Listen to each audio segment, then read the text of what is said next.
revenons sur la question des ères précessionnelles.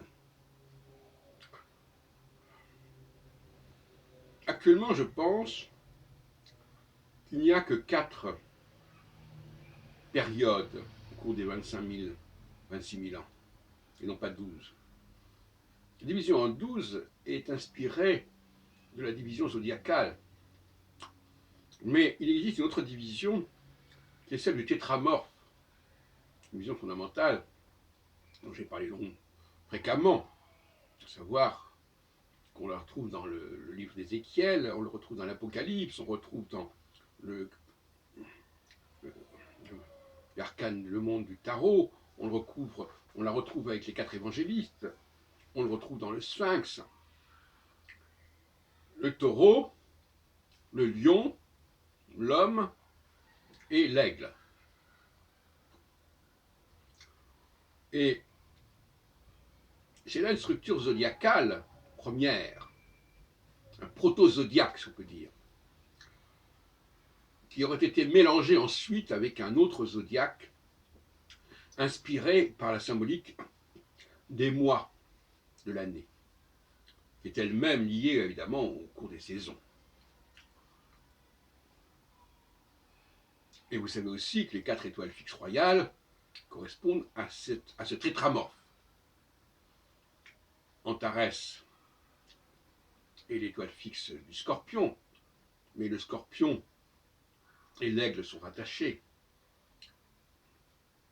Aldébaran est l'étoile fixe du Taureau, Régulus est l'étoile fixe du Lion, et Fomalo est l'étoile fixe du Verseau, même si ça correspond actuellement à la constellation qui jouxte le Verseau, qui est celle du Poisson austral, je sais pas comment ça s'appelle. Donc nous avons un découpage du cycle précessionnel en 4 périodes d'environ 6000 ans, qui nous renvoie évidemment aux 6 jours de la création décrits dans le livre de la Genèse. Alors 6000 ans, 7000 ans, on ne peut pas savoir exactement, c'est entre les deux, peu importe. Ce qui me paraît important, c'est d'admettre le principe d'une division en 4. Et actuellement, on se dirigerait ou on serait dans une période correspondant à un nouveau cycle de 6000 ans, qui est tout à fait remarquable. Puisque chaque fois que le point vernal, puisque c'est de là dont il s'agit, c'est-à-dire le prolongement de l'axe équinoxial, traverse le système, et d'ailleurs il les traverse symétriquement, c'est-à-dire que s'il traverse une étoile fixe royale, il traverse l'étoile fixe royale qui est en face, parce que les étoiles fixes fonctionnent en binôme, si on peut dire. Antares est exactement à peu près au même degré que Aldébaran, juste en face, et Fomalo au même degré que Régulus, à peu de choses près. Donc c'est plutôt l'axe équinoxial qui nous intéresse, parce que moi, mon but n'est pas différencier les aires les unes des autres. Ce qui est déjà bien, c'est de montrer que l'on change d'air. Et accent grave RE. Donc, quoi qu'il en soit, il semblerait que l'axe équinoxial de la Terre, qui permet d'ailleurs d'éviter les différences entre l'hémisphère nord et l'hémisphère sud, puisque de toute façon ça couche les deux. On pourrait parler de l'axe, on ne pourrait pas parler du point vernal, on pourrait parler du point équinoxial, puisqu'il n'est vernal que dans l'hémisphère nord.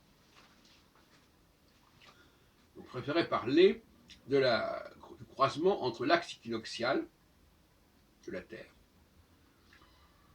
Et on sait que la présence d'équinoxe est liée à une question d'inclinaison de l'axe de rotation de la Terre, qui actuellement traverserait ou se conjoindrait à l'axe Fomalo-Régulus, c'est-à-dire, en termes du tétramorphe, l'axe entre le lion et l'homme, entre Arié, en hébreu on dit Arié, et l'homme c'est Adam, c'est pas rien, peu importe. enfin c'est les terminologies utilisées dans le livre d'Ézéchiel. Donc on serait effectivement à l'aube d'un changement ou en train d'un changement majeur au bout de 6000 ans, ou 7000 ans, peu importe. C'est ça qu'il faut retenir. Et évidemment, quand j'ai dirigé il y a 40 ans Aquarius, l'annuaire du Verseau, je n'avais pas encore complètement compris cela. Je n'avais pas encore évacué les constellations pour ne m'en tenir qu'aux étoiles fixes royales. Mais dans la couverture de l'ouvrage, j'avais mis en exergue un sphinx avec les 4 propriétés que j'ai signalées tout à l'heure. Voilà, donc mon propos maintenant donc, est intéressant, il me semble,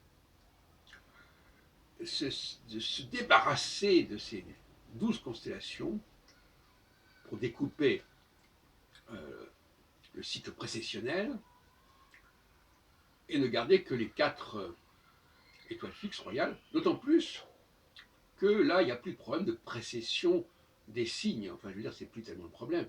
On n'est plus dans les... bon, enfin, peu importe. Mais, enfin, je veux dire, bon, on passe... le débat est un peu dépassé.